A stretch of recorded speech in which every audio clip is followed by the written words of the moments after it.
So, what is going on, beautiful people? I am Lee Hammock, your favorite self aware narcissist, and welcome to Waving the Red Flag with your favorite self aware narcissist, Lee Hammock.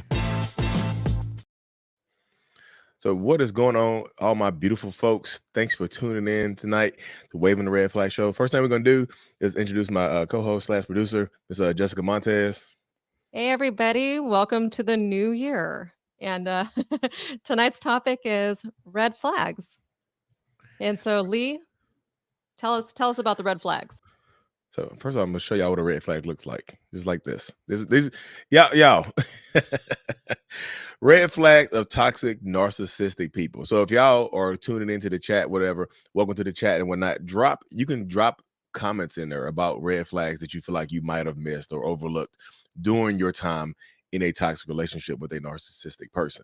So the first red flag that I typically tell people to look out for is yourself and how you feel.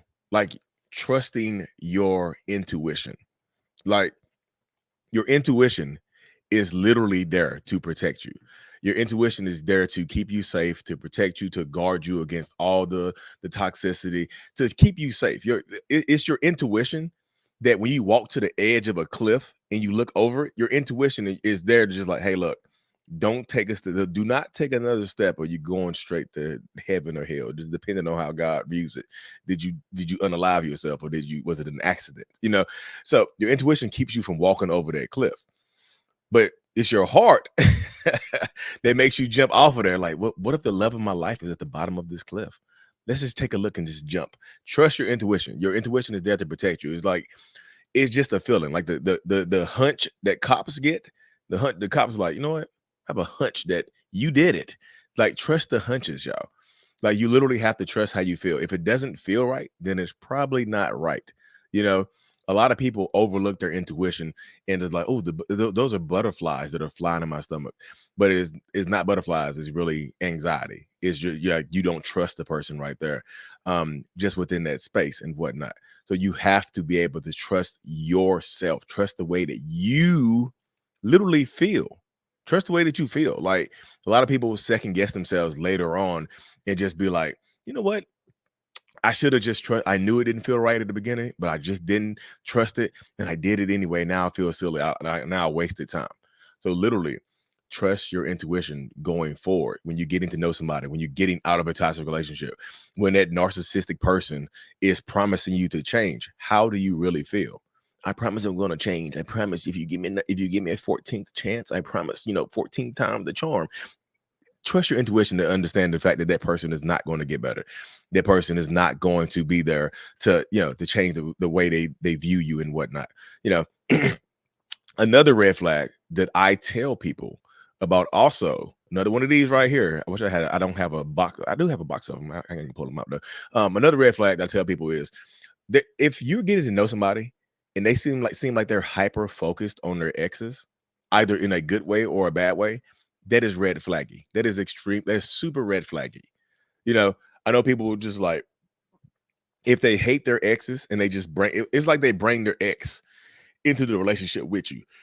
Like, you just getting to know somebody and they're just like, just so you know, I know this is our first date. I know we've been knowing each other we've had 17 good minutes of conversation.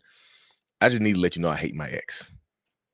Or I just need to let you know I'm still in love with my ex, and my ex is the best person I've ever met in my life. Both of those are red flaggy as hell, y'all. I know people will just like, if they still hate their exes, that is a red flag. If all the exes are crazy. Think about it right there in that space right there. All my exes are crazy. Do y'all like ask yourself this question right here? Like, let's just say the exes are crazy, right? Did you make them crazy? Were they crazy when you met them, or were they crazy when you left them? Ask yourself these deep, penetrating questions right here, y'all, because they help wake you up right there. They help you see through it. But I know people go into the relationship like this right here. You got like it's like they give you the glasses to see through it, and you can't. It's like it's hard.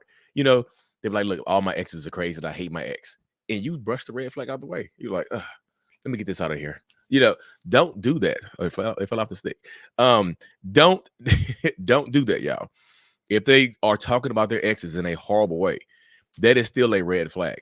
Or if they still feel like they still in love with their ex, like if they bring their ex into the relationship in a good way, just like, look, my ex is the greatest person I've ever met. And I miss him. I really messed that up. I really ruined that relationship. I can't believe I did it. And I hate myself for it. I still love her. If they're talking about their ex in a good way, that can be a manipulative red flag right there, in order to just try to manipulate you into changing who you are, to make you, like, making you compete with somebody you never met before. My ex was the most beautiful person I've ever met. Now you're competing with an ex you've never met before. You've never met this ex, but now you're competing with them. My ex used to make the greatest lasagna in the world, and now you're cooking lasagna even though you don't like lasagna. You're trying to compete with somebody that you've never met before. So watch out for that as well, y'all, because I tell you that, that's red flag, the exes. Another red flag, y'all. Watch out for how they watch out for your boundary violations and little snips of rage. When people show you who they are, believe them.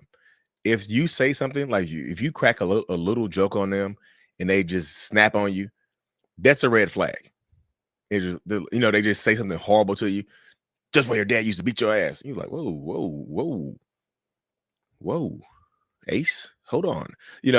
If they say something, like, say, if you see a glimpse of rage, that's them holding themselves back from being who they really are. Oh, I'm sorry, I just get like that sometimes. You know what I mean? I'm sorry, I'm sorry, I feel that way sometimes.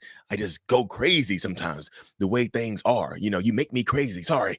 I know we're just getting to know each other, just like, whew. If they snap in the beginning, little snaps, big snaps are coming later on. There will be some big snappage later on in these places right here, y'all. So you have to watch out for the big snaps, not just the little ones, the big ones as well.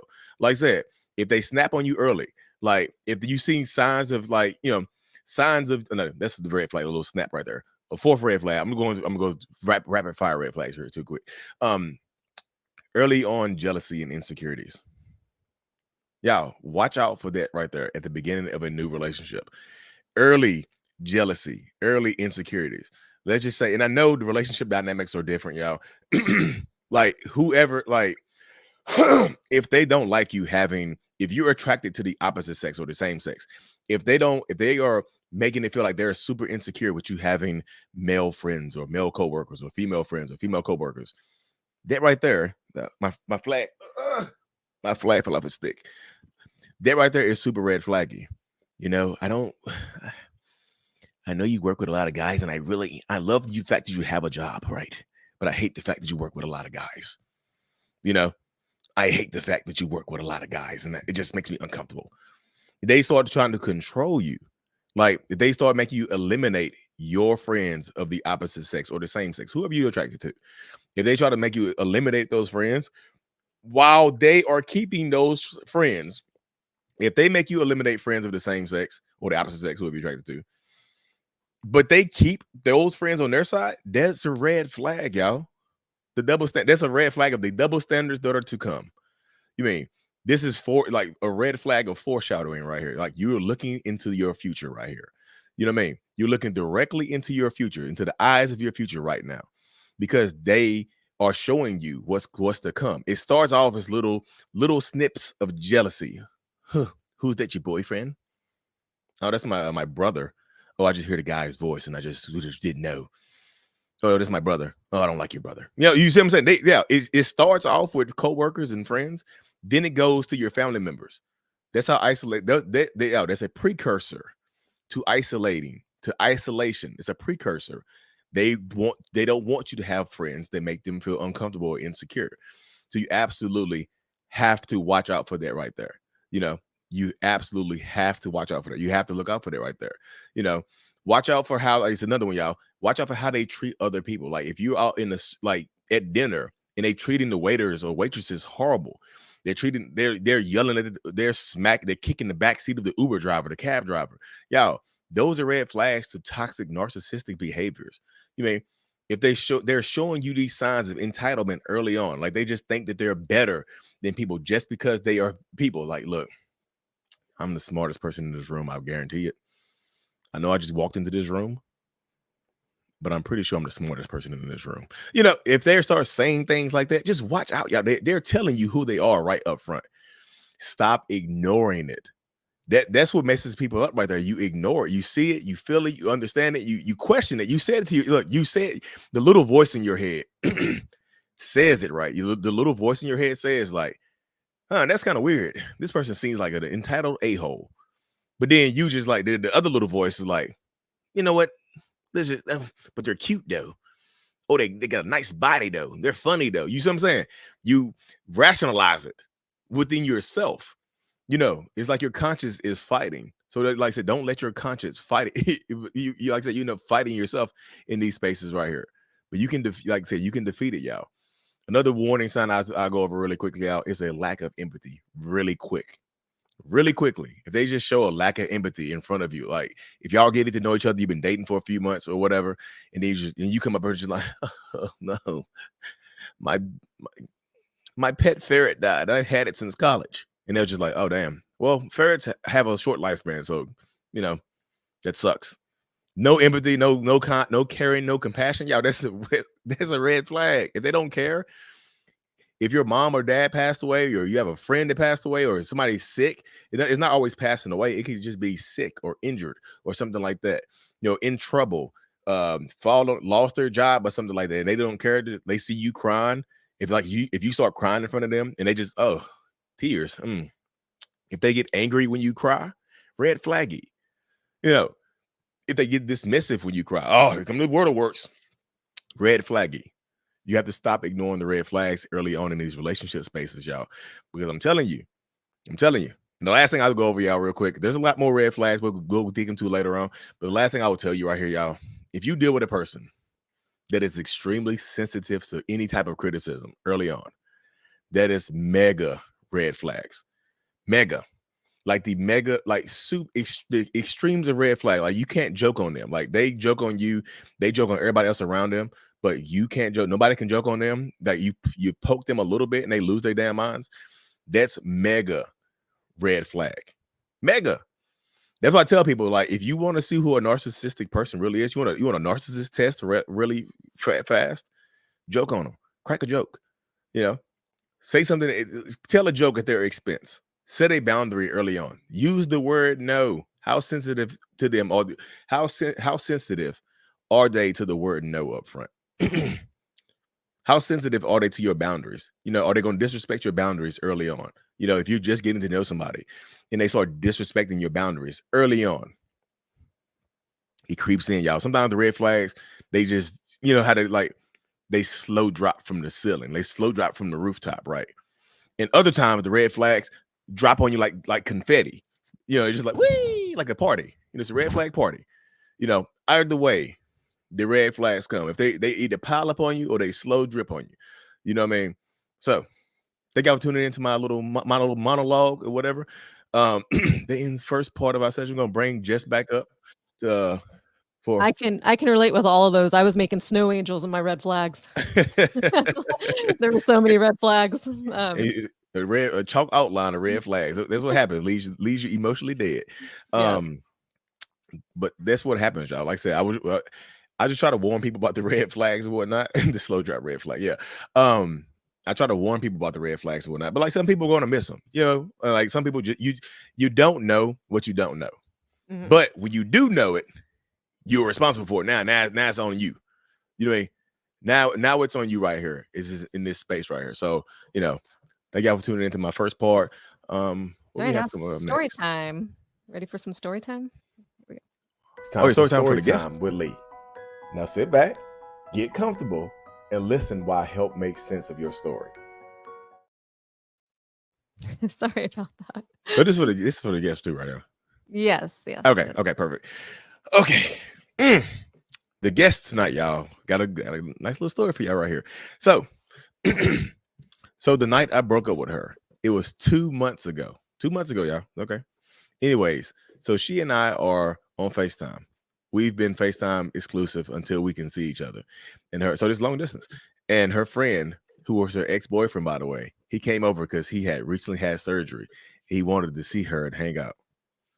Well, I met him And then she could tell I was feeling weird. So she pulls me aside in the other room. The room they were in was her dad's bedroom. It was her dad and him hanging out. And she said to me, I'm just going to let you know that he's going to be spending the night because we're going to be getting drunk because we've not seen each other in forever. Is that one of these? It feels like it. It feels like is that the slow drip? That's a slow, yeah, I told y'all the slow drip one right there. That's a slow drip. But this is the thing right here, y'all. I haven't read this whole story, y'all. I like to kind of just let it drop on me. This is what happens sometimes. Like you get a narcissistic person that is kind of they give you a little bit of honesty up front, right? So you can trust them. You know, just let you know so this is not gonna be a shocker to you. We're gonna get drunk tonight, and he's gonna be spending the night. Yes, to prepare you for it. So now they put you in this type of predicament, this type of mindset was like, oh, I don't want to be responsible for a car or crash or something like that. And this is Lord, at least you told me. You didn't have to tell me that. You could have just let it happen. You didn't have to tell me that. So it's like they make you trust them early on within that space right there. But the part about there, we've not seen each other in forever. That's a little rough right there, keeping the exes as friends. And she could tell I was not okay with it. And I even said, I'm not okay with it. You said it. Yay. And she said, well, I'm just telling you because I don't want him being alone when he's drunk and because the couch has cat piss on it. He's going to be in my bed on the opposite side of the bed. You have nothing to worry about because he's like my brother to me. I mean, we slept together years ago once. And we figured we were just like brother and sister. So this is the brother and sisters from P Hub right here, right? This is the step brother and step sisters right here from P Hub, from the hub right here. You know, step bro is gonna sleep on the other side of the bed, and you know, on the videos, y'all, they just poke their butt out really, really far, just like, excuse me, it's just like not enough room for me here, you know. You know, oh, this bed is so small.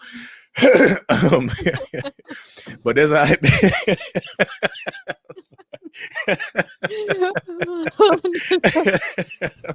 clapping cheeks. But that's how it goes though. Y'all see the videos. But that's how I'm sorry, y'all. I get animated sometimes, y'all not new here. Y'all know I get animated. But the whole brother and sister thing right there, y'all. So y'all know I have narcissistic personality disorder. So I do have I'm a jealous person. I'm a super insecure person. I'll openly admit that. So it would bother me when people are friends with their exes. But you know, it's just like, okay, friends with their exes, and then you tell me they sleep. It's just like you're building up to it right there, though. Okay, y'all friends, you haven't seen each other in a long time. Okay, y'all you hooked up. Now so after you hooked up, you became brother and sister. That's kind of weird right there. You know what I mean? But after we did it, we was just like, you know, we looked at each other post coitus and we just like sweaty and tired, like we were brother. We just brother and sister now, okay? Yeah, just I've been telling y'all they will say anything. You know, we just work better as brother and sister. We just after we exchange bodily fluids, we're brother and sister now. You know, it's just weird. The couch has cat piss on it. And he's gonna be in my bed opposite of the bed. You have nothing to worry about. Okay. I mean, we slept together years ago. We figured we'd be like brother and sister and broke up. But you should just trust me because at least I'm telling you. I told you I didn't read this whole thing. Right there. I said I didn't read the whole story. Right there. At least I'm telling you. I'm telling you up front that this is going to happen. I'm telling you, I didn't have to tell you this. I could have just dropped it on you. I could have just snuck it in there. But at least I'm telling you. I call that drip honesty. At least I'm telling you. I didn't have to tell you that right there. You know, so you should trust me because I'm telling you. Because you know, but that's how they get you to drop your guard. But like, shout out to her for still, you know, for speaking up and saying, I don't like this. Her and I have only been dating 2 months, mind you. So I kind of sat there and said, fine. But then I said I had to go and think. I thought about it for a few minutes and text her that it was over because I don't know why she even do that sort of thing and be okay with it. And then she said, well, I didn't know it would be wrong because I'm autistic.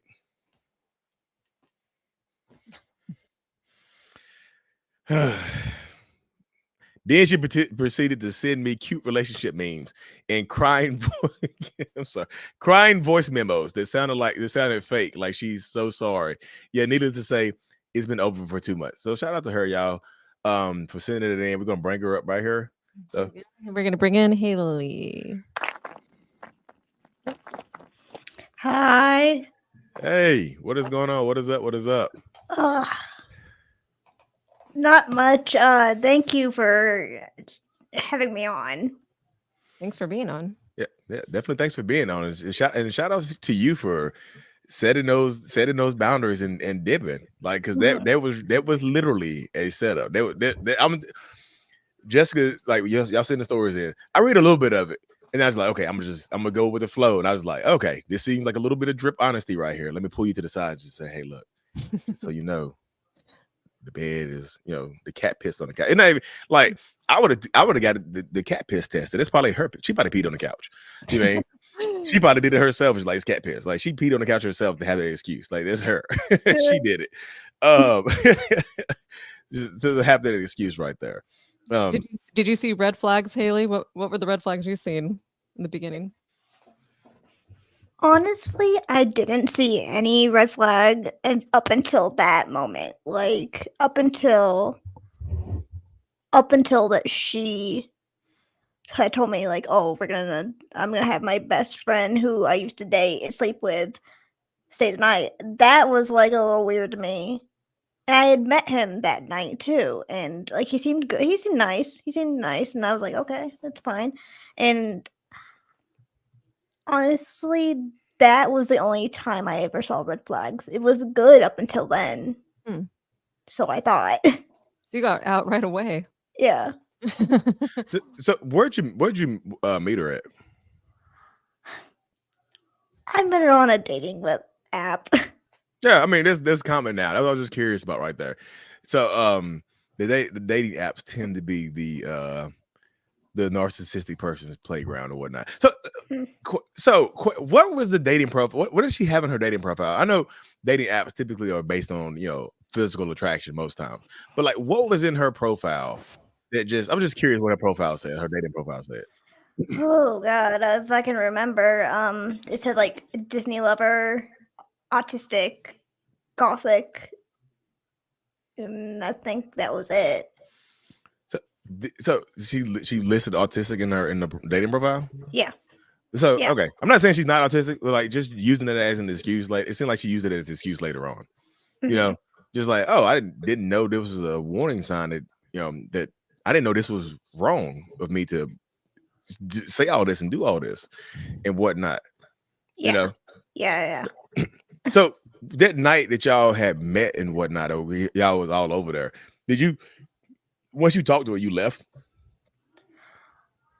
Like, wait, sorry, what No, now? so the night all this had went down. So once you talked to her and told her, you like pulled her to the side or whatever and talked to her, did you leave right after that? Yeah, I left her right after that. Yeah. Okay. And it's like, after that, there were no more, like, it's like you cut her off and then she kept reaching out to you with those crying voicemails and stuff like that? Yeah, because I remember I left to think.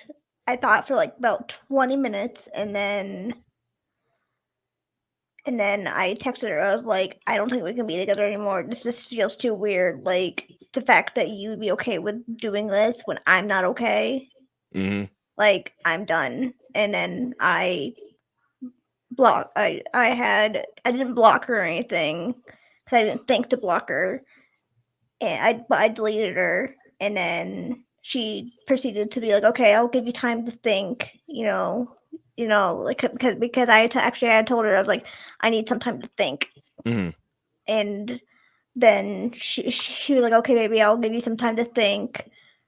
An hour goes by, like, or the next day goes by, she's blowing my phone up, and I'm like, dude. So she went through with it though. So he did end up spending the night that night and everything. Yeah, I'm pretty sure she did. She didn't tell me she did. She had told me that she had him go home, but like I don't believe it. Yeah, me personally, I have trouble. I have trouble believing that as well because she could have did it in your face.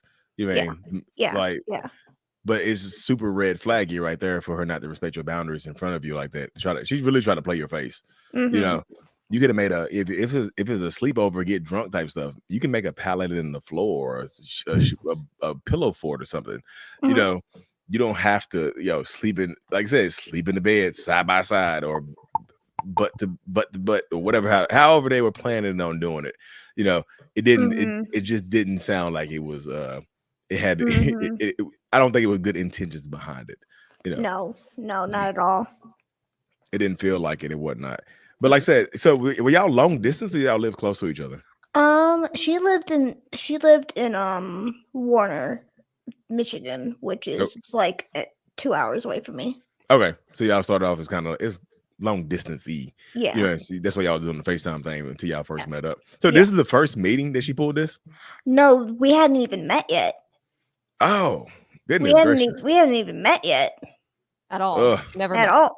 Like it was like we had met on FaceTime, but we had never met in person yet.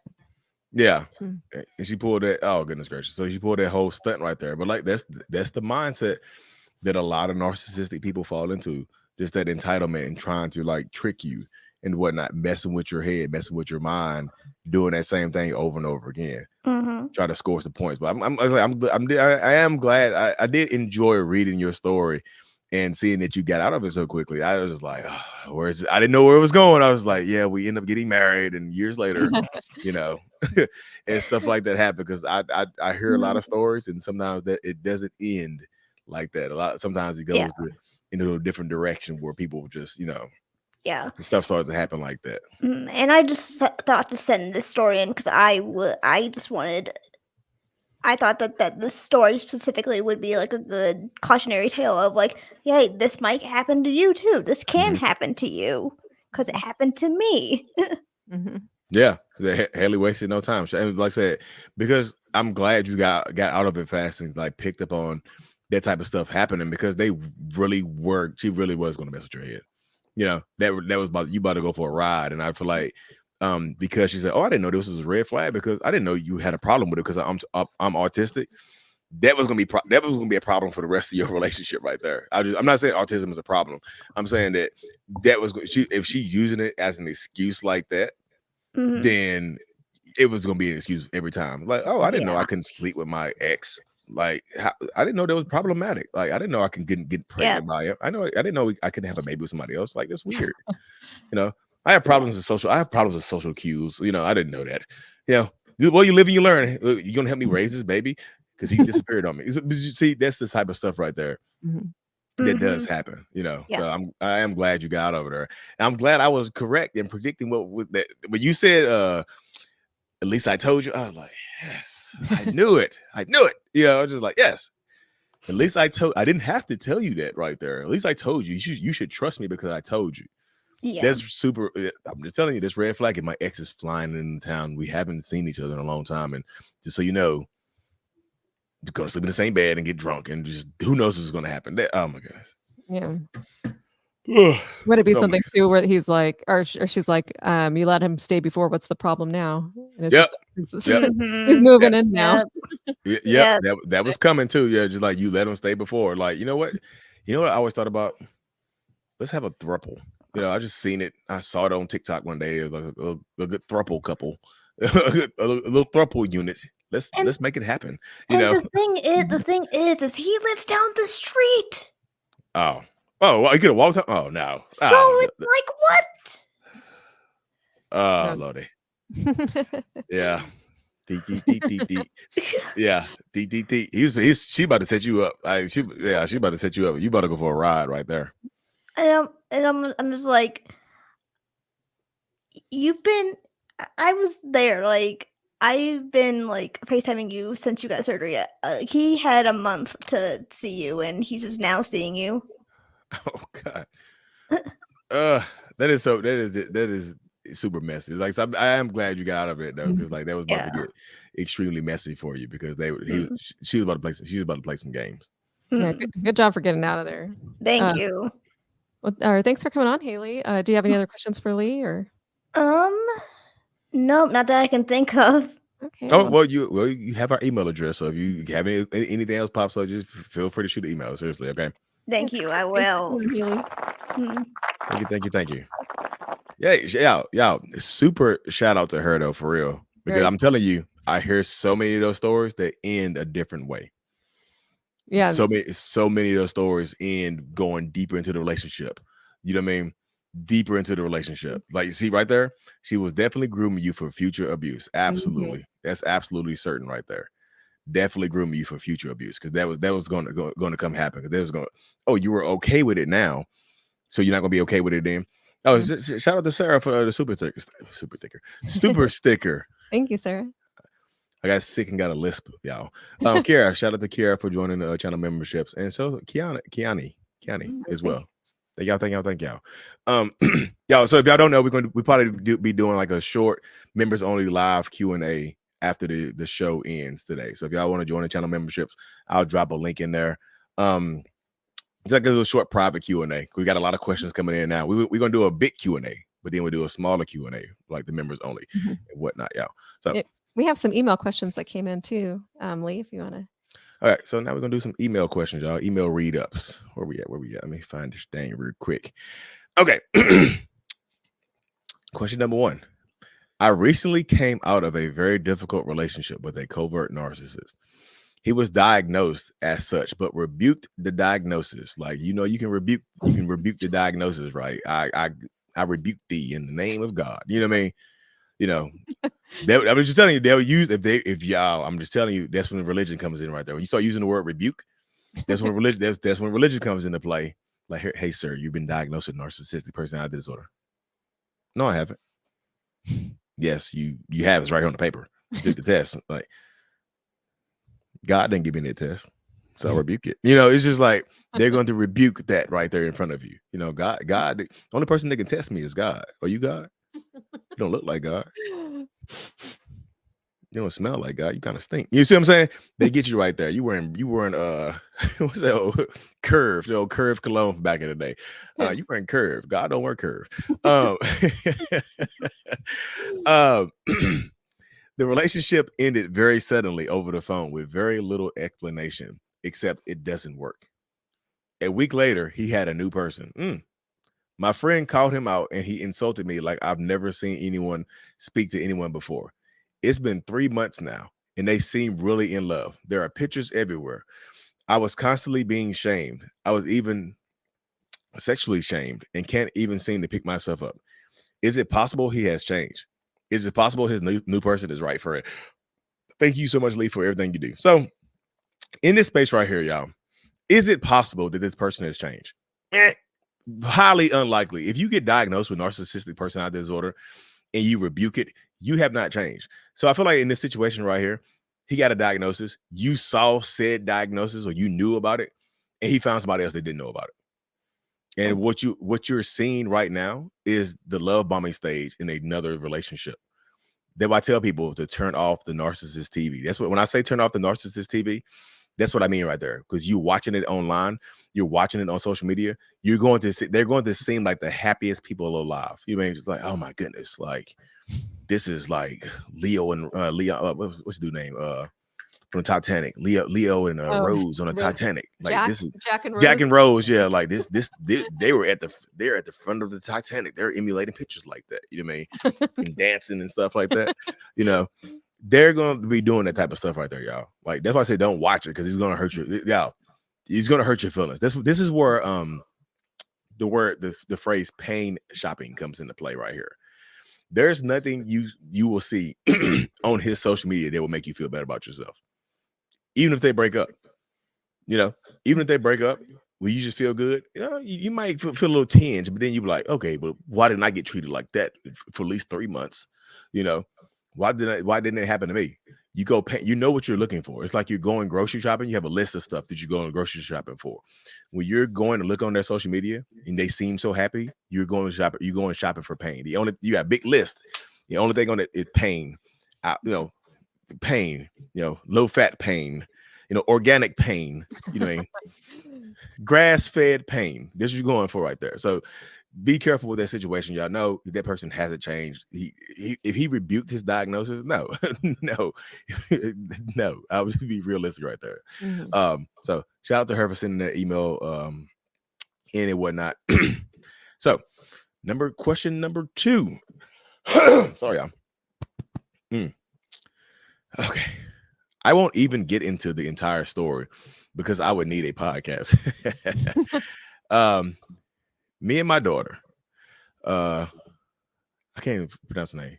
My daughter she was a preemie when she was born.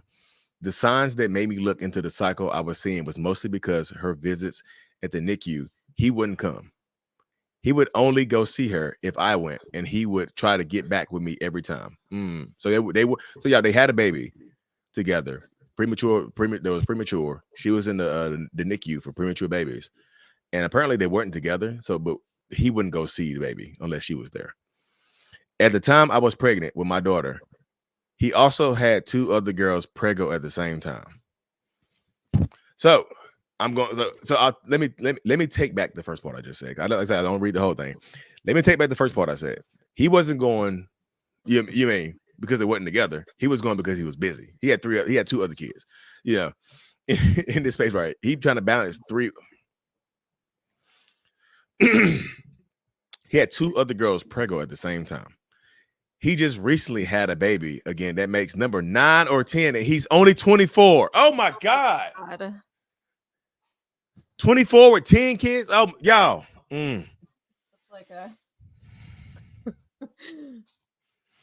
a parade of flags. Oh, that made my heart beat. I'm angry. That's just so goddamn irresponsible, y'all. Like, oh my goodness. Oh my goodness. That's so literally irresponsible. If y'all, how do I say this? Y'all, if you meet a person in this situation, a young man, and he's just like, hey, I'm 24. Like, what do you do for a living? Oh, I make babies. I have 10 of them. What? Y'all, no, that's irresponsible as hell. If y'all know his man got 8, 9, 10 kids, why y'all?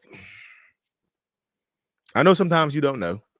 This is people. I know sometimes you don't know. But goddamn, if you do know, come on, y'all. Oh goodness, that made my head hurt right there. That made my head hurt. Yeah. He's only 24. Wow. He would arrive to the hospital high off weed and running straight to the cafeteria before going to see his daughter.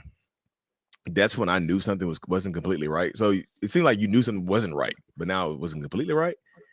He fell asleep while holding my daughter because he was high. He almost dropped her, but I wasn't going to let that happen. When I brought it up to him, of course, I'm delusional and lying. I'm going completely no contact, but he pops up at my apartment. What should I do? So, okay. I need a second, y'all. We need a reset. Let me we're back. Narcissistic robot resetting and rewinding. I'm back. Okay, y'all, I'm back. Y'all, that blows my mind. So y'all, I know this. I know I'm closer to 40 than I am 30. I'm 38 and a half, y'all. Look at no, that right there is just wildness, because sometimes if you know about this person having 6, 7, 8, 9 kids, can you blame him for having unprotected sex? But like, you can't always put the blame on that person right there. Like, he got 9 kids. You can't take care of all of them. I don't care. 9, 10, no. That man ain't paying no child support. I think he ain't paying child support. No, I think I think it's in North Carolina. I know a couple of dudes like this in where I'm from in North Carolina.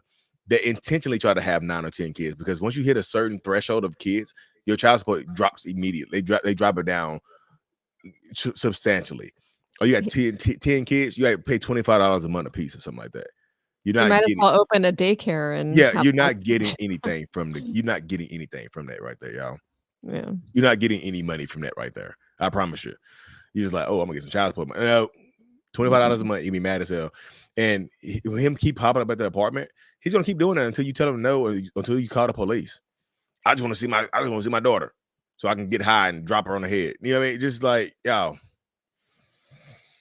oh goodness gracious, this just blows my mind. If y'all see this, I don't know what city that person from. If y'all meet somebody that got 10 kids, like if they got 10, 24 years old, they got 10 goddamn kids, y'all giving them some ass. Come on, y'all. Come on now. I don't care how attractive they are. Oh, he got a six pack. He has some dreads. He funny. Look, y'all. You can be funny and have some protected sex. You ain't gotta let the man just beat your buns raw. Oh my God. I mean, if he's 40 years old and has 10 kids, that's scary.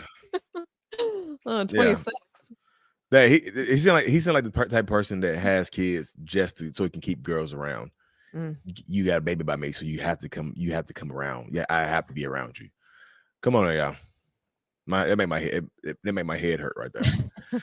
Okay, so please, for the love, call the police if you keep popping up at your house, because that probably person. I just want to see my kid. You keep me from my kid. Like, go see your other 9. Got it. What's it? Is he working? Okay, yeah. Number 3. My father was an enabler to my mother, from her physical abuse to drinking and constantly wanted to unalive herself.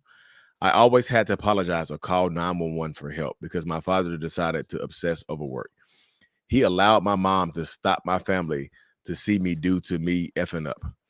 If my father didn't follow my mom's lead, all hell broke loose in every narcissistic way possible. Now, since she's unalived herself 6 years ago, my dad still talks about her so highly. He dismisses how effed up I am and anything she did to my sister and I. He still tries to always bring her into the conversation, and it makes my borderline personality disorder to see red. How do I tell my father he has betrayal blindness the entire time? I'm afraid he will find another person like that. So this is the perfect example right here, y'all, of how this person said that she has narcissistic personality disorder. She has borderline personality disorder. A lot of times, borderline personality disorder comes from when you have a narcissistic parent. She just said she had a very toxic narcissistic mother and an enabling father. So that happens so many times, y'all. I hear that phrase so much. My mom was a narcissist. They beat you, they drank, they threaten to unalive themselves. You have to do so much. So in this space right here, you are an adult. Are you an adult? I'm assuming you're an adult. If you're an adult, you can have adult conversation you can try to have an adult conversation with your father, but be prepared for him to just be like, you just wrong about your mama. You didn't know her, So you can set boundaries with them. Set boundaries with your dad. Like, look, Dad, look, mom used to beat my ass. Mom used to do all this other stuff, and he don't want to hear it. Then you set boundaries, and sometimes you have to create some distance, y'all. You have to create distance. Like, we're not gonna talk about mom. You can talk about her in a good light and whatnot, because you can't, like, unless he goes to some type of therapy, he's not going to see the wrongdoings that she did, or he already saw the wrongdoings and was okay with it. Sometimes they sometimes they can to continue the abuse cycle, but beyond it, you know what I mean? Because the betrayal blindness is a whole different dynamic. Yeah, we did a live very recently on that, where you just like, you hear no evil, see no evil, speak no evil about the person that's been abusive around you. And a lot of times, if you have an enabling parent and one abusive parent, it's almost like you have 2 abusive parents, because they sit around and watch it, and they just don't, like, if I'm at work all the time and I don't see it, then it really didn't happen. So you can set boundaries. You become an adult, you can set boundaries with your parents, because if you fly into a borderline rage and you hurt him, then you might end up regretting it. You know what I mean? So shout out to her for sending it in, y'all. Seriously. I know that's the tough dynamic to deal with, having a parent that does that, but like, you can cut parents off, y'all. You really, I mean, I'm not telling you cut your dad off, but you can set boundaries and tell them what you are and are not willing to listen to and hear. And if they're not willing to hear your side of the story, then you don't have to hear theirs. So if they're gonna talk about your mom, like, time me to go. I would, but like I said, everybody has their own way of setting boundaries. Do what makes you comfortable in that space right there. Some voicemails. Thank you guys for sending in your voicemails. I'm going to just give a little bit of information before I play this these next two. So this person sent this in, and she's a musician, and she made a song about her ex narcissist. And so this is the question she has. She's an artist who is played on the radio. There we go. When they hear this song, because I'm a public figure as well, they're gonna find the song. Do you think they'll still find a way to try to retaliate some way, or start a smear campaign, or try to get me blackballed or anything like that? Because I feel like that would just further my point and kind of prove me right. And then when people hear my song, they're like, oh wow, this person really is like that, and they just proved it after the fact. Or do you think they would play it smart and just mind their business and go about their day? But yeah, in my music video, I gave you a special shout out. I've been tagging you. I saw you liked one of my stories. I just want to say thank you for everything that you do for the community. Not only for other narcissists to see light at the end of the tunnel, if possible, but especially for the validation that you brought to me and other victims of narcissistic abuse. Well, shout out to them. I like the story. I must. Oh, goodness, you just send it to me because I'll be clicking through sometimes. So if that was me, you wrote a song about me. If I'm a public figure, I'm coming back at you.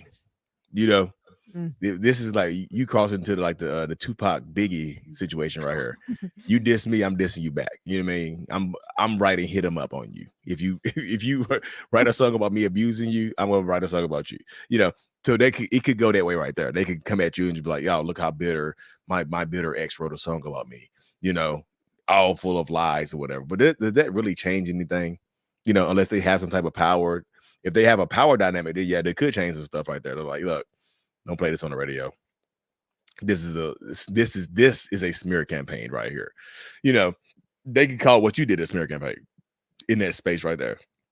But you do get this type of person that the type of narcissistic person that will ignore it. They'll just be silent and just ignore it. Because like if you say my name, then if they could absolutely just ignore the situation, let it go. Like just like, okay, you want a reaction from me, but I'm not going to give it to you. You write a song about me, I'm not going to give you that. I'm not going to give you a reaction. So it could go a few different ways. I should say prepare, either way, because if it blows up and they hear it, and if it blows up, then yeah, I will retaliate. Like, oh damn, everybody know everybody at least thinks I've been abusive. So let me come back at you. So. Thanks for sending it in and whatnot. But email the song so I'll make sure I hear it. Yeah, and let us know if you get the retaliation song. yeah. If you get hit him up, like if y'all don't know what hit him up is, go on YouTube and type in "hit him up" Tupac. You'll figure it out really, really quick. Okay, so let's see. I'm trying to remember. So this one, she moved out, and like she packed up everything and moved out, all of her things out, and then now she's struggling with the trauma bond and the no contact, and she seems to be struggling. So she has some questions for you, Lee. Here you go. But basically, I'm pretty sure without a court order, I don't have to do anything. Then his stepmother starts she starts gaslighting me and saying, he has 50-50 custody, you're withholding the child. After I told her and his real mother, your son put hands on me, then you put hands on the baby. Just so you know, when I'm not around for the holidays, that's why. But the fact he's ignoring me is driving me crazy. It's making me think I am the abuser. I feel guilty. I feel sad.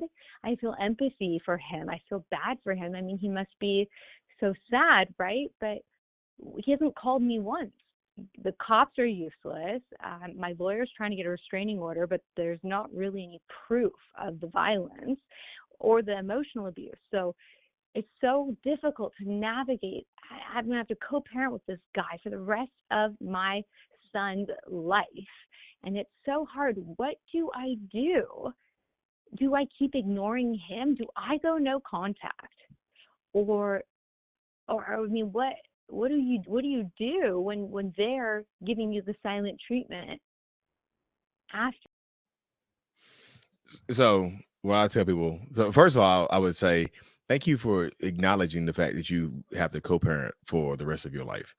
I know people just like soon as you push the baby out, you hit like you had to start a countdown clock to when they turn 18, but it doesn't work that way, y'all. Because those kids have kids, those kids grow up and become adults, those kids have to go home for the holidays. Whose house they gonna go to? You know what I'm saying? You got to deal with it then. It's just like, oh, Christmas, especially if y'all live in different cities, different states, whatever. I'm gonna go to mom's or dad's house for Christmas. Where the grandbaby is going? You see what I'm saying? You had to imagine. You don't have to just co-parenting turns into co-grandparenting. You see what I'm saying? You just like, so think about that for you have a baby with a toxic narcissistic person. They ain't just 18 years. You know what I mean? It goes beyond that. The communication can go down, but you still have to deal with them in one way, shape, or form. You know what I mean? But I would say this right here, just to be realistic, when you're dealing with these relationships like this and they are ignoring you, I would ignore you too, because that creates exactly what you just said. You start to question yourself. And then, I'm gonna do a longer video on this, y'all. But what happens in toxic relationships is like your conscience starts to sound like them. You know, you start to hear their voice instead of your own. Like, when you think about your conscience is really your voice in your head. When you're in a toxic, abusive relationship where you're getting out of it, sometimes your conscience starts to sound like them. You're the abuser. You know, you got this little sweet voice like, I'm not an abuser. I'm not abusive. I'm not anything. Then it turns into my voice. You're like, yes, you are. That's why I'm ignoring you. Why would I talk to you? Like, I'm going silent on you because you've been abusive to me. Even my parents think so. My mom thinks so. My stepmom thinks so. Everybody thinks you're abusive. You see what I'm saying? The little voice in your head starts to sound like them. It's kind of like being like, when you get out of a toxic relationship sometimes, y'all, it starts to be like you have to get deprogrammed from a cult. You know, it's like you need a cult deprogramming, because, like, I'm telling you, it's like you lose your mental autonomy. You start to sound and think like them. You start to blame yourself. Am I the problem? Maybe I need to reach out. Maybe I need to have more empathy for this person. No, you don't. You're okay. This is healing. This is what healing looks like. You know, it's kind of like you've been put in the padded room and you detoxing. Like, hey, we're gonna put you in. Hey, come on in here real quick. You know what I mean? What's this? It's like why are the walls and floors and everything? Why is everything in mattresses and they close the door? And and you're there bouncing around detoxing. You know what I mean? Y'all seen Dewey Cox? Like, I need more blankets. He's hot. He's cold. Give him less blankets. You see what I'm saying? You got to detox. You know. I can completely relate with that. I know exactly what you're talking about. It's like, and one of the ways that it helped me I was just educating myself, is, watching these videos, watching, like Lee's videos and different people who kind of help reprogram, like remind yourself over and over again, what's happening to you. So I can completely relate. So you get it right there. So it starts to, like I said, you have to deprogram yourself. It's a tough process to do, y'all. It's extremely tough to do, but it is doable. You have to get started. Journaling too, that helps a lot. Yep. You just have to get started. Okay. Let's see. So we have one more voicemail. So send in your voicemails. The number's down below, everyone. And try to keep it a couple minutes, like 2 minutes is good. Brief voicemails. Okay, here we go.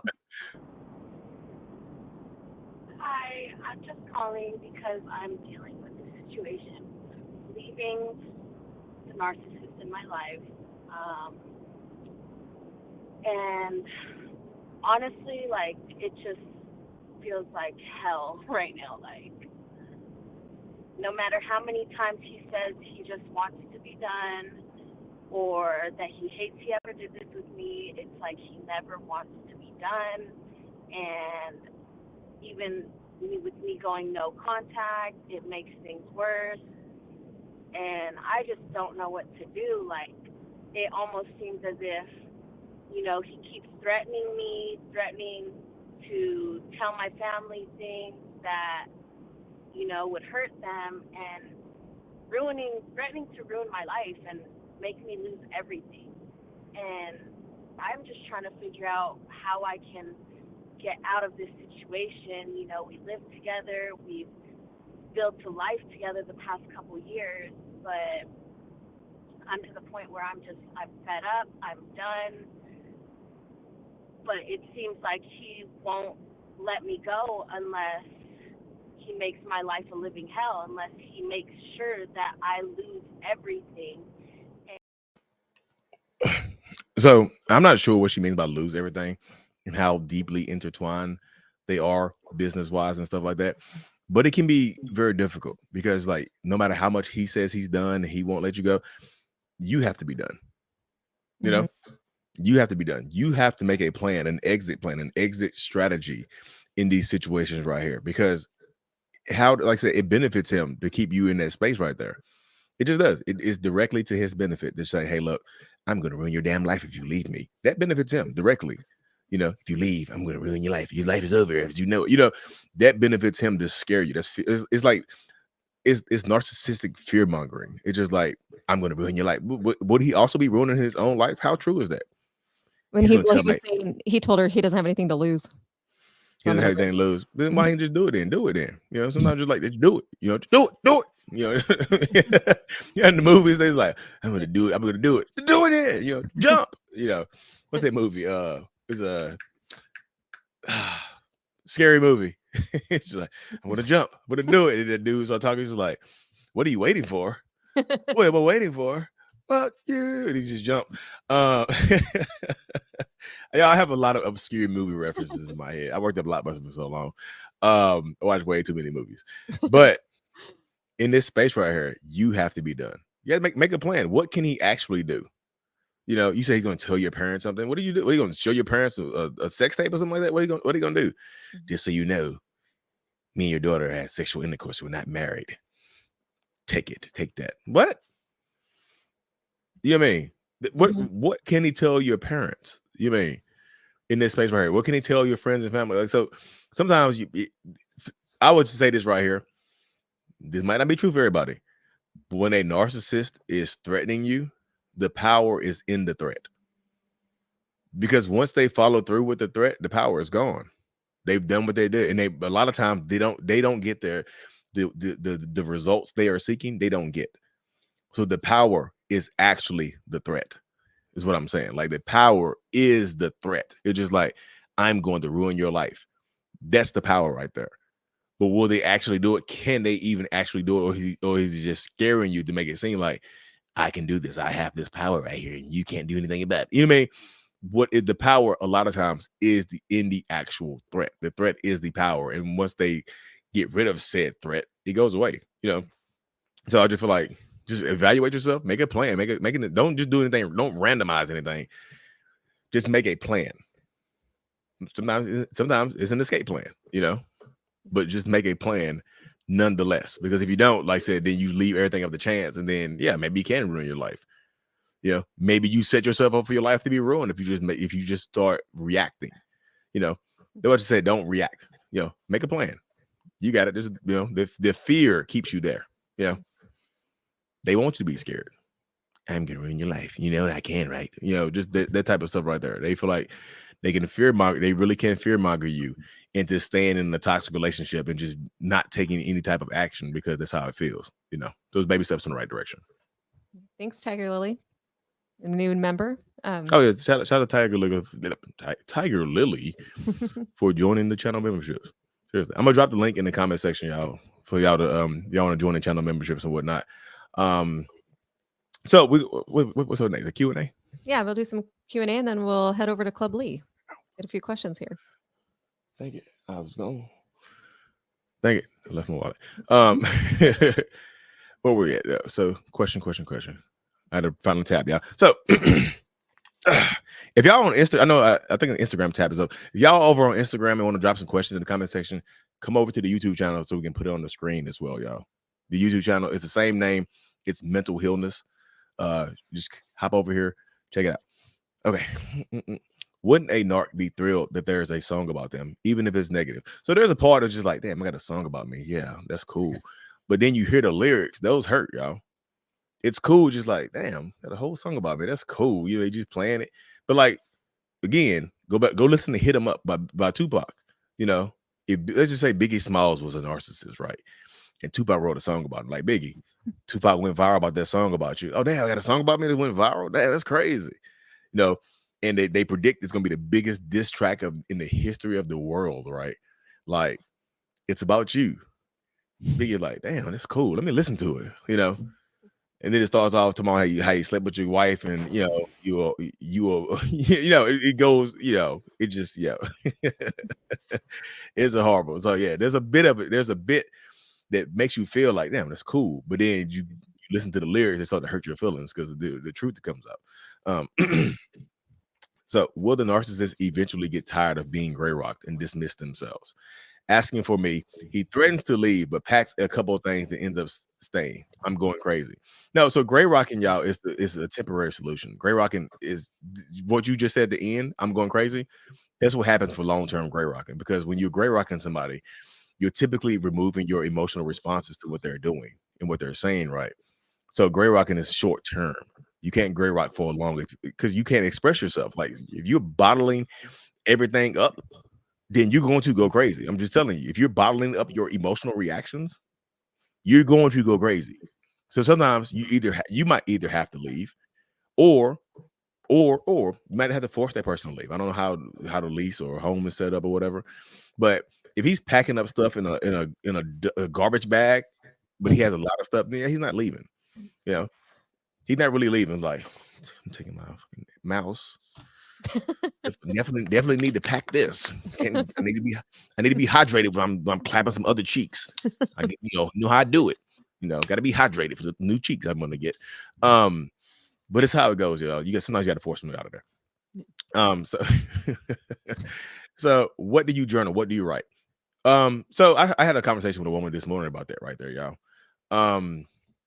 What do you journal? Whatever you feel comfortable journaling. I know Jessica, she can hop in here in a second about what she journaled and how it got to her point. But like, journal, I told her this morning, like she said that what she lost in a relationship was who she is. She's like, I don't know who I am anymore. And I told her that's one of the first things to go in a toxic relationship is who you are. Your identity is the first thing to leave. Like, you are still there, but your identity packs up that duffel bag and just like, all right, bye, Gina.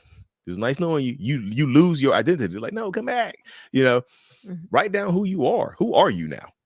Who do you used to be? Who do you want to be? Write down what makes you feel good about yourself. Write down some empowering things about yourself. Write down the truth about who they are. So you can stop lying to yourself. Like, well, they were nice to me. What are they doing right now? Why are you journaling? Like, what are they doing right now to get you journaling? You see what I'm saying? So just good. That's the truth. Right, stuff like that. What they've done to you. Remind yourself. Because you do start to ruminate a bit. And writing that stuff down. Writing all your goals, what you want to accomplish out of life, what makes you feel good, what your interests are. What that helps me a lot. Like even positive affirmations or anything that helps me. Start just kind of get out of that mindset. That headspace has been very helpful, especially just reminding myself of the things that have happened. I've actually been writing a screenplay. So I've been working on a screenplay too. Yeah. So but it's just writing all that out. Write out your feelings. Even if you're angry, whatever it is you're feeling, just write it all out and throw it away later if you don't want it around, or read it. Remind yourself. That's like But self-love, your self-love journaling. That's helpful for writing, for journaling. So self-love journal. I call this. It sounds narcissistic, but the journal is called "I Love Me." It's a self-love journal. It's available on Amazon, so check it out. Lee Hammock, "I Love Me." Check it out on Amazon. It helps rebuild that self-love. And like I said, also I have a self-love video series coming out that goes along with the self-love journal. It's coming out here in the next couple of weeks out. So join my newsletter if you figured it out. Yeah. I'll get that link in the newsletter link.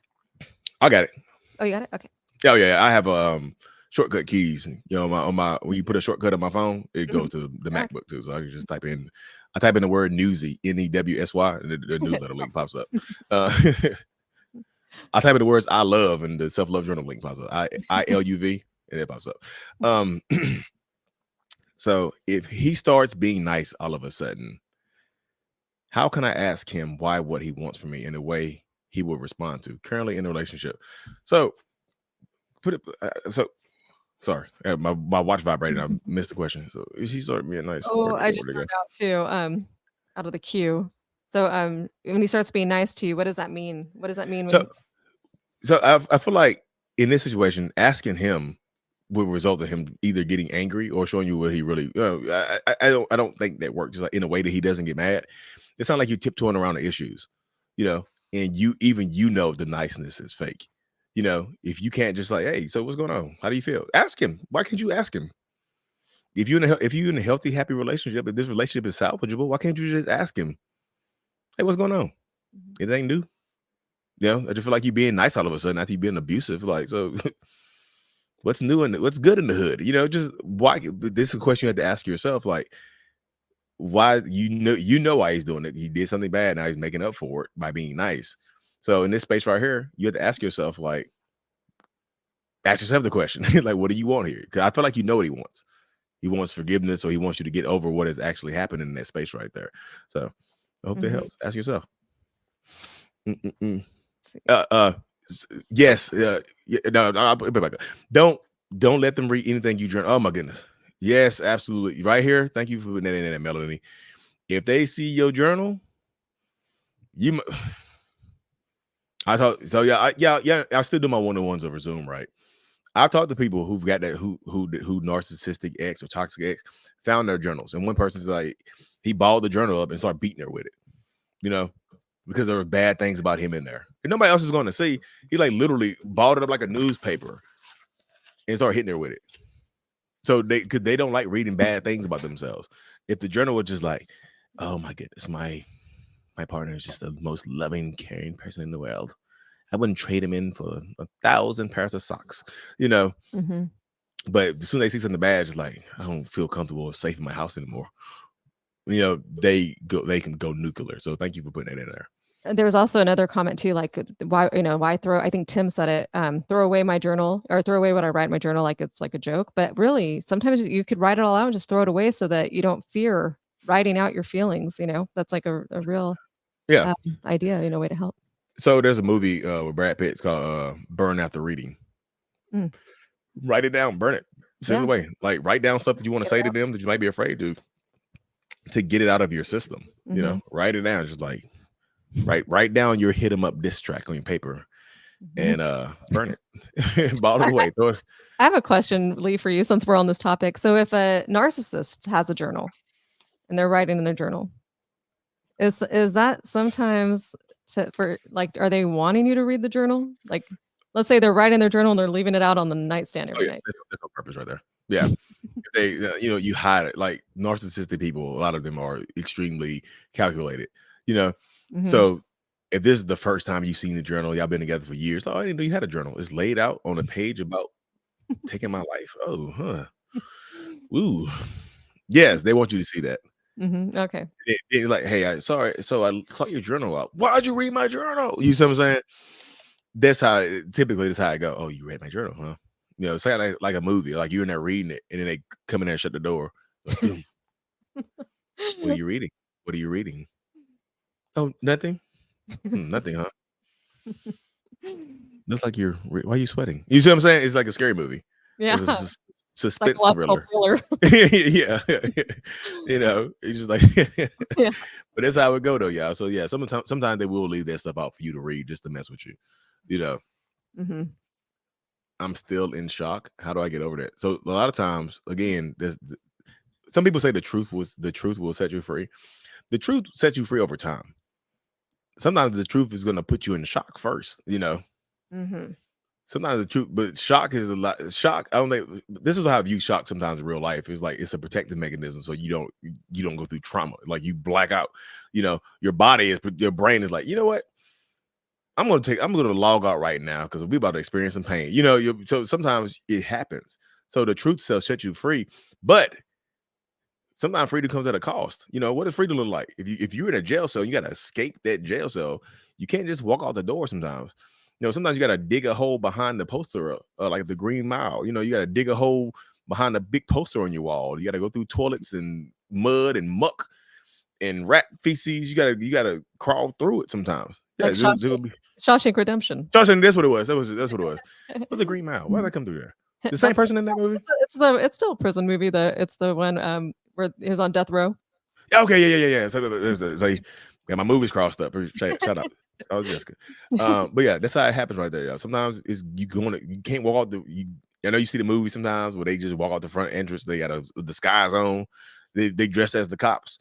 Sometimes you got to go through the mud, through the walls and the pipe and the plumbing, through a tunnel this big. You know what I'm saying? Mm-hmm. It takes time to get out of there, though. You will survive. You will. How do narcs feel if you refuse intercourse with them? I don't think I've met a narcissist that handles that well. I don't think I've heard of a narcissist that's like, hey baby, you in the mood for you in the mood for some stuff tonight? And it's like, no, I'm just kind of tired. Oh, okay, thanks. I'll just okay, maybe tomorrow. I haven't heard that story yet. Typically, there's like, you in the mood? No. Oh, how dare you? I'm gonna go cheat on you then. You're a whore. You might be sleeping with somebody else. You know what I'm saying? Most of them would get angry. You're like, but I'm stuff like sick that. I'm sick with COVID. I'm really sick. Yeah, I'm so sick they with give you COVID. COVID. Oh, so what? He's like, give me that COVID. Clapping cheeks. Doesn't matter. Yeah, COVID becomes a damn STI. That's crazy. My teenagers would literally say, why is he being nice? He's always a jerk. So kids can pick up on it, y'all. So kids are so resilient and intuitive nowadays, or they can pick up on it. They see it. They like, mom's being nice. What's she about to do? Something that's coming. Like they've been around it, But it's also a sign that the kids be going through trauma and they know what's going on. It's like, yo, this is a traumatic childhood we're going through, and this is a coping mechanism to anticipate what we're going to suffer through, So. Very sad. Very sad. Yes, very. So. I can spot a narcissist in 10 minutes now. I'm a therapist by degree. Had to figure out what a narcissist was via peer. I feel like you should write a book in 10 minutes. I feel like it'd take me longer than that. I gotta talk to him and I gotta hear some verbiage and stuff like that. Can't look him up and down, just like narcissist. Yeah. I know that's not what they meant, but 10 minutes of conversation, you can kind of tell sometimes. That sounds like a good book, though. 10-minute. Yeah, 10-minute decoding. The narc decoder. My narcissist would ignore that song if I wrote it. It's the only way to tell me I don't matter or that the song. Yeah, I mean, that's what I say right there, y'all. I would just that's what I said. There could be the possibility that if you wrote a song about them, they could absolutely just ignore the song to make it sound like you don't matter. Your words, forget it. Yeah, but they know it's about them. But then they just in that space, they're just like, I'm gonna ignore it. You want a reaction? You wrote a song about me. You want a reaction from me? I'm not gonna give it to you. They might share it. I would share it. Like, y'all listen to this new Heat my ex wrote. Yeah. Shout out to April Morgan. What's going on, girl? She says, sending you stories. You're waving the red flag show, gmail.com. Yeah. Leave a short voicemail. Short. Blurb. Blurb. I mean, you can leave a long one. I might look at them for a longer video, but to play them on here is kind of, in that space. Yeah, I still listen to most of them. It's just hard to kind of condense it. Yeah. What is it? This? Oh, I gained 60 pounds with him. Then he cut me off from sex, saying he is not attracted to fat chicks. Tomorrow I have to see him. An activist friend needs me to help her find him for our cause. So it was. Are you planning on having sex with him? I was just confused right here a little bit. So you gained 60 pounds, then he cut me off from sex, saying he's not attracted to fat chicks. So so in this space right here, just be confident. Like, people are going to gain weight. You know what I mean? I just feel like don't let his view of you and things like that mess with your mind, because that's the point. They want to create like, my opinion of you is the only thing that matters. Not even your own opinion of you matters. Remember I was saying earlier that voice in your head starts to sound like them. That's how it goes right there. It's just like, you have this little kind, little dainty voice, like, I gained a little weight, but that's what happens in relationships. And it's just like, no, you don't. I gained a little weight, and now I'm a fat chick that he doesn't want to bang anymore. You see what I'm saying? Your conscious voice, little voice inside your head, starts to sound like them.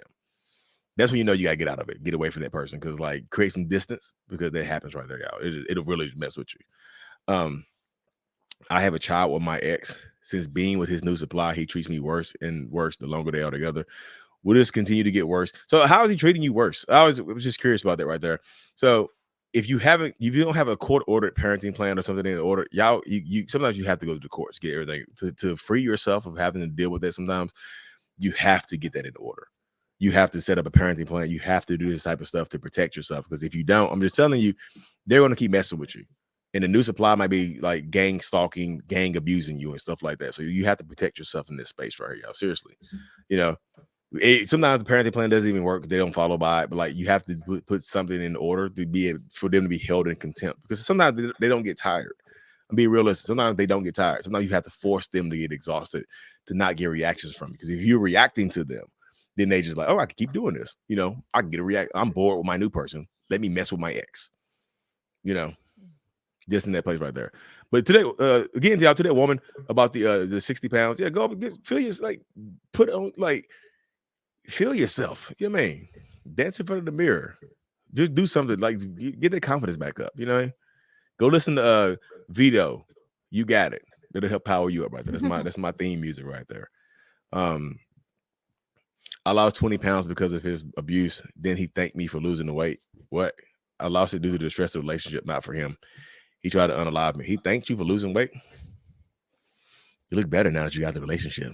You're welcome. You know, just like, you know, you're welcome for, you know, the stress or whatever. You know, I put, you know, you wouldn't have lost weight if it wasn't for me. There's a big difference between being used, flying monkey, and a new supply. Many people ignore the differences. New supplies can absolutely be flying monkeys, though. I mean, there can be a separation of the two, but the new supply can absolutely be a flying monkey. Sometimes the new supply can be the worst flying monkey sometimes the new supply can be the only flying monkey. You know, that perpetuates the abuse right there in that system right there. So sometimes the new supply can absolutely be a flying monkey. Just within that space right there. Sure. What tips can you give to counteract negative comments from the parent about you to the teen child? Or how can I convince my teen I love them? So this is the conversation right here where you have to be able to talk to your kids. You know, I don't know how old your teen is. 12, teens is, to me in my mind, teens are from 13 to 17, maybe even 18. You know what I mean? So I feel like this one you have to, if your kid lives with you, then you have to talk to your kid. You have to talk to them. You have to have a conversation with them and show love through action as well. Because if the other parent is saying negative stuff about you all the time, sometimes you have to have these conversations with your children like they're adults. Like, hey, mom, dad said you're going to burn in the lakes of hell. Why is that, son? Do you think I'm going to burn in the lakes of hell? Do you think I'm going to burn in the lakes of hell? No. Okay. You keep moving in. But if they say yes, then you go into then it goes deeper right here. Then it goes deeper than that right there. So just you have to talk to your kids. Be able to talk to your kids. So if you can't talk to your kids right now, maybe some family therapy in there. There has to be a mediator right there, because the relationship seems strained if you don't feel like you can talk to your kids. So that's all the questions I have tonight. We can go over to Club Lee whenever you're ready. And yeah, we can. We can definitely hop over there, y'all. Like I said, we're gonna do like a little short members only live, and like here in a few minutes, call it Club Lee. That's Jessica created that name, y'all. Yeah, Club Lee and whatnot.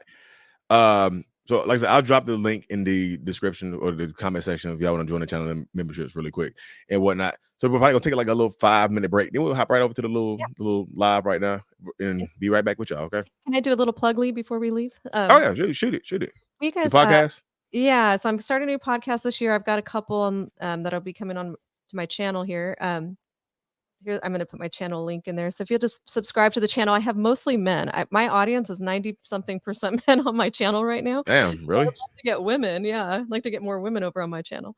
Well, so, this is the opposite over here. It's 98% women. So it's just like two worlds collide. Join my channel because I would like to have more a women's point of view as well, because I get a lot of the men's point of view on the podcast, and it'd be fun to have both. Yay, two worlds collide. A lot of you know, they probably feel like you the voice of, if you get a lot of men follow you.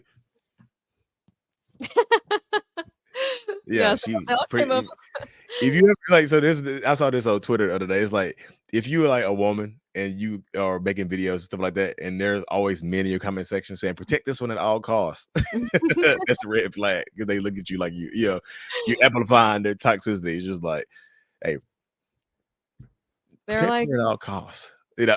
yeah, you know, they've all been loyal followers, but it's like we had a large male audience with the sketch comedy.